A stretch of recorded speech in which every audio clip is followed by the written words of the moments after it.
وعليكم السلام ورحمة الله وبركاته. سينا تكو سينا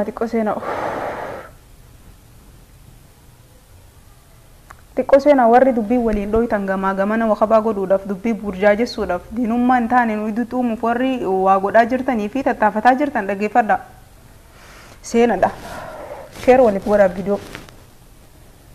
وعليكم السلام هندي خيسنو سلا زبنا دوري نمني رو ولله abbootiin keenya duratti jechuun namni tokko wallolaan iddoo seenaniit fiiganii jechuun nama sana adda qabuudhaaf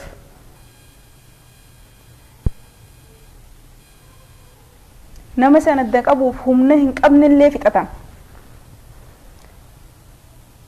keenya hammanta namni tokko walajjeessu ablee fudhatee walitti fiigu diinummaa guddoo tana osoo qabu dhaabbatee koodii bilbila banatee viidiyoo waraabuudhaaf tiktook irratti poostatuudhaaf fiiga. Subhaanallah yaa rabbi. زبنا كنا خنا غيس جرا زبنا ربي نقوقسي زبنا علمي نما ولي رحمة قدو ديسي زبنا نمو ما نمني ولدت دلاو ديسي زبنا نمني ما توما فيك أوفا جالتو سقاليني دقامتي مي. وعليكم السلام. زبنا أجايوا غيس جرا جتو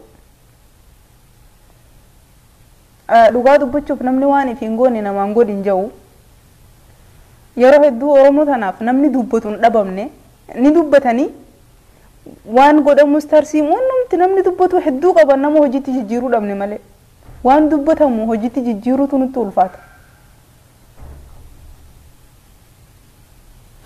Indageessanii sagaleen ni dhagaamti moo hin dhagaamtu?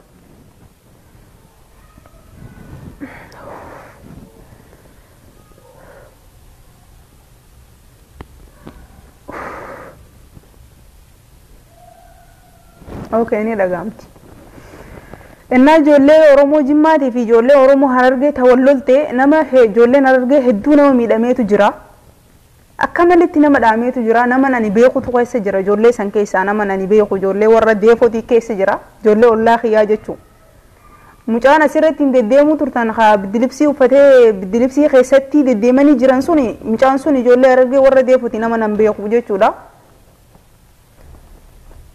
هذه منا إسا جولة جودني جولة الله خياتي وانت تجسوني أكيد أمامي أكمي ما أكمل فاجر أنا ما سرا سياسة وجول كبسيستانيتي أو جولة جم بيجي دعرو في جولة نرجع مو مالي في منامن وان خنون دي سو بكاسي ميت لوجان خجرتو لوجان بكجرتو بكخنا ميتيتو خان هندر غرو انتنا في نديبه وان غافينا تيتي علمي نما كمتي نما دقبو دي سي فيديو والورابا علمي نما كمتي نمو الفطور أفعل ده ولت فيجو كاميرا يسات الفتا لقى والله وان الدونا ما ديبو وان الدونا ما ديبو قيام ما سري خنا جولين الدون جما نوفتني وان الدو أسوترا خون جمّة كا خون هررجة كا خون أكسي خون أكا صدوم متلالا خون أكا غوتم متلالة دي التين دتا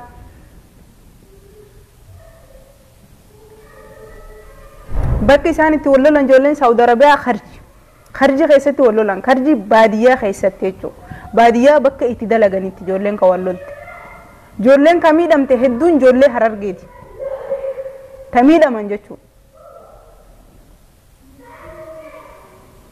سبب نيسي إساني بك دلغا جرو رفاني اتوانتي سنو مميچو ونن چك تو ممي درا ولين دلغو تران جولين حرر جي سني في جولين جمّا وجي دلغو تران وجي دلغو ترانيتي عربا وجي والدبن مال الرتي مالك الرتي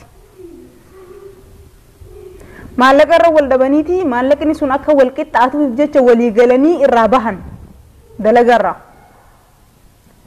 ورث مامو جولي حررغي غوتما سنيتي فكاتو سنيسي نوتي ونمني بيه خنا خيس جورو سو دبي سن فين دورو نمني بيه سعودي عربيا خنا خيس جورو سودا هدون جراتا ايرتينيس دوبرتونيس توقفا موتما سوداتان لما فا بيوم خنا خيستي نمني تو كوركو تكا وليتي نمنتي خنكي خنكي خن سنين نجرو يوول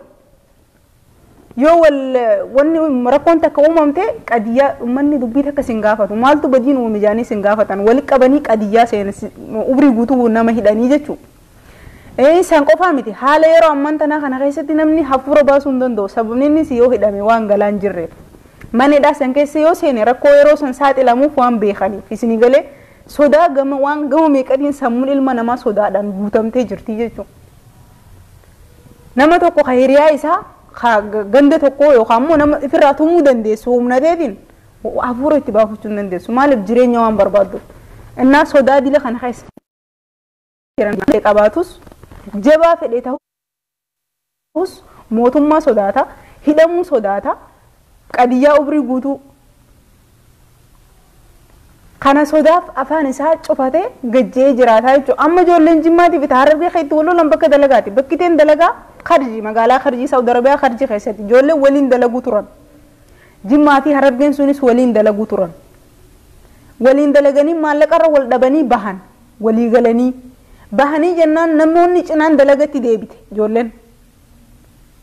Dalagatti deebi'anii jennaan akkamiin nu duubaa deebi'anii jaanii maaliif nu duubaa deebi'anii dalagaa sanitti akkamitti nu duubaa achitti deemee jaanii ijoolleen jimmaa dheeyxee ummata akkasitti tumanii keessaa miidhames ni jira. Ani qadu'e kanaa du'e jee himuu hin danda'u maaliif hijibuun feene jiraachuus mala jiraachuu dhabus mala jechuudha. Ummanni abiyyi deeggaruuf yookaan dhimma siyaasatiif miti keetti wallolan dhimma dalagaati dalagarra wallolan ummata.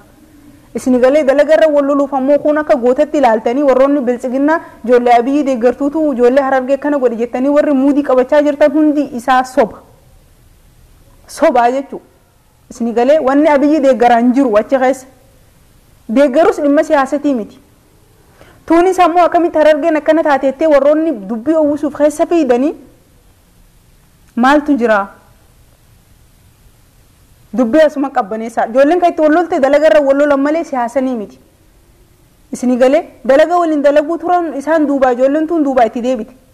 Ijoolleen tun duubaa itti deebinaan akkamiin nu duubaa deebite jaanii ijoolleen jimmaa akka jirtutti wali galanii guruppii ijaarratanii dhufanii ijoollee miidhaa hangas geessuun irra gahanii jechuudha. Isini galee kanarraa kaafee namoonni Saudi Arabiyaa kana keessa jirtan ijoollee baadiyyaa Kharji dalaydu mazraa eenyu jettanii warra achi dalaguuf warroonni keessattuu namoonni waraqaa biyyattii qaban keessaa maallaqa erguudhaaf ni beeytan. Kharji keessa bakka kam ijoolleen Oromoo baay'inaan akka dalaytu. Odeeffannoo bilbiltanii hubachuu dandeessanii. Dhimma siyaasarraa walaba ijoolleen kan itti wallolte dhimma dalagarratti. Kamiidhame ijoolleen tamiidhamte irra hedduun ijoollee harargeeti. Mucaan akkatti footoo olii gadi hin deemtan sun naman ani beeku ijoollee warra deefuti. Ijoolleen harargee akkana keessa jirtan amma takka takka arguutti hin jira. Ni beeytan jechuudha. Micoo jaartiin isaa ijoollee ganda keenyati ijoollee ollaa kiyyaa. Isini galee xeebaa jaamti jechuudha. Dubbiin akkana dubbii siyaasaa fi maaliif jinni wajji wali qabdanii walitti hin baxaabbatina. Waan ijoollee waan san godhamtee wanni sun sirrii miti abbaa hundi keessanuu gootummaan ittiin dhaabbachuu osoo hin taane waan san dura dhaabbadhaa. Sirrii miti. Namni dalagaadhaa afaan Oromoo dubbatan walii galuu danda'an akkamitti akkana goote jaanii osoo gaafatanii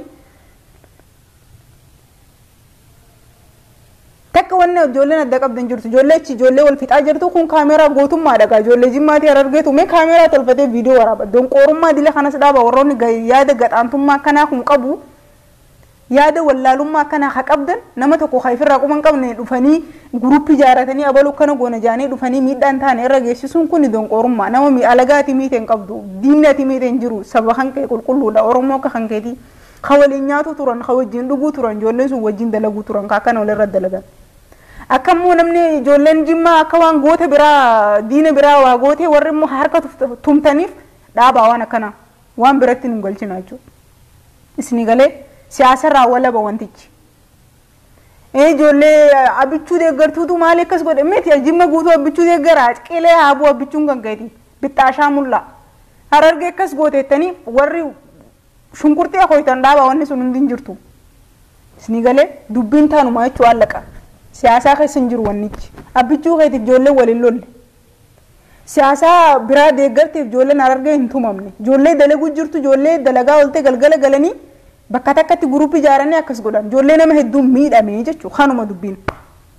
Sababni maali? Sababa isinii himeen jira. Sababni ijoolleen waliin dalaguu turan. Ijoolleen jimmaatii fi ijoolleen harargee sun wajji dalaguu turan mazraa tokko keessa yookaan immoo ooruu takka keessa. Ooruu takka keessa osoo dalaganiitii maallaqaa wajji walii dhaban. Sababa maallaqaa jechuudha. Sababa maallaqaa wal dhabanii jennaan walii galanii irraa bahaniiti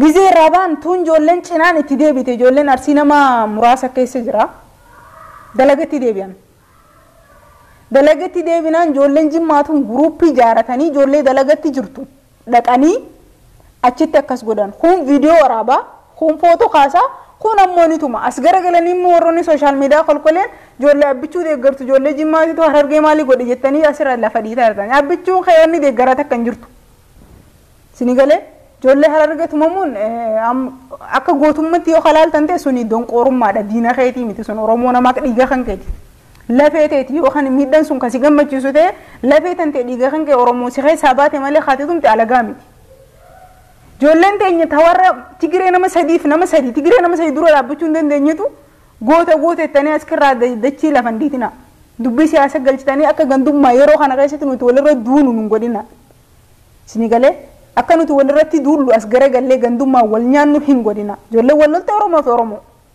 wannirra wallolan dhimma dalagaati ta'isaan irratti wallolan dhimma dalagaati walloluun sun ammoo wallolanii afaanii fi waan taana so godhanii dhiisanii okay garuu sanii miti ijoollee hedduun miidhame nama hedduu akka malee ta'e warra itti dhaaddatanii waan hin taane godhaartan ammoo dhaaba kanuman dubbachuu barbaada kanarraa hafe dubbii oowwistanii olii gayyaatanii yeroo kana keessatti diinummaa gandummaa nu keessatti uumuudhaaf warri tattaafattan yookaan ammoo warroonni warra tumameef akka hin taane osoo dubbii keessa nu batin baxaabbatu waan hin taane dubbattan dhaabbadha warroonni immoo ijoollee tumteef ijoollee goota abbichuu warra deeggaruutu ijoollee uummata abbichuun deeggarre akkana godhe ijoollee hararge jettanii muudii qabattan dhaabbadha sun hundi soba waan ta'eef sigalee abbichuun kee akka isa hin jiru isinii galee ijoolleen dalagarra wallolte allaqa kanuma baqa akka hedduutti miidhaman nama du'e abaluu du'e wanta dhibbaan dhibbatti beeku hin jiru nama du'e jechuu garuu akka miidhame warra achi keessa wajjin jiraniitu naa bilbileenatti himee jechuu kana kan hin dubbachuu danda'e kanuma dubbii karaa itti hiikamuu danda'utti oofa hooy jettanii finiinsuu osoo hin taane warra miidhameef oromoon nam 11 warra tumameef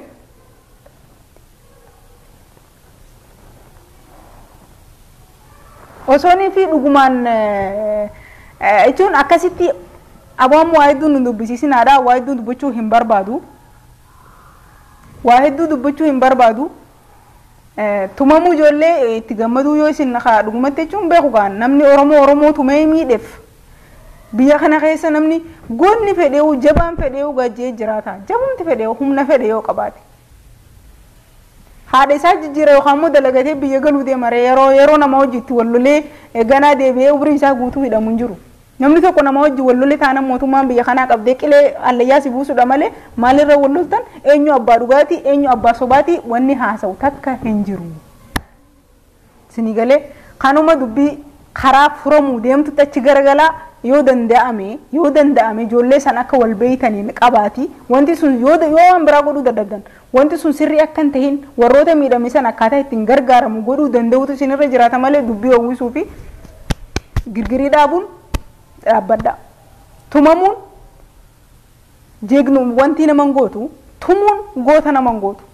isni galee kanuma dubbiini kanarraa fi keessa achi deemee dubbii laaquu hin barbaadu dhugaan jirtu ishii kana viidiyoo sheer godha nagatti